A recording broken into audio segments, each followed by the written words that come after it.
జనగామ జిల్లా కేంద్రంలోని కలెక్టరేట్లో సమాచార హక్కుపై అవగాహన సదస్సు ఏర్పాటు చేశారు। ఈ కార్యక్రమంలో కలెక్టర్ బాషా షేక్ అధికారులు పాల్గొన్నారు।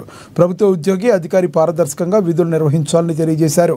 రాష్ట్ర ప్రధాన సమాచార commissioner doctor G Chandrashekar Reddy ప్రభుత్వ ఉద్యోగులందరికీ సమాచార హక్కుపై విస్తృతంగా అవగాహన కల్పించారు। అనంతరం కలెక్టరేట్ ఆవరణలో మొక్కలను నాటారు। ఈ లక్ష్యంగా ముఖ్యంగా ఈ జిల్లాలో ఎక్కువ ఏంటంటే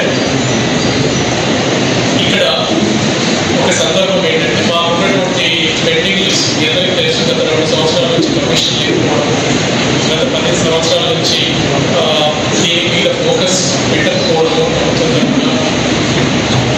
అందులో భాగంగా మనం తిరిగి చూస్తే ఏ జిల్లాలో తక్కువ పెండెన్సీ ఉంది అని చూస్తే జనగామ జిల్లా మొదటి స్థానంలో। సో మీరు ఎప్పటికప్పుడు మీరు పబ్లిక్ ఇన్ఫర్మేషన్ ఆఫీసర్స్గా ఇన్ఫర్మేషన్ ఎప్పటికప్పుడు చేస్తుంటే మా దగ్గర సెకండ్ అపీల్స్ అనేవి తక్కువగా ఉండడం, లేదంటే కంప్లైంట్స్ తక్కువ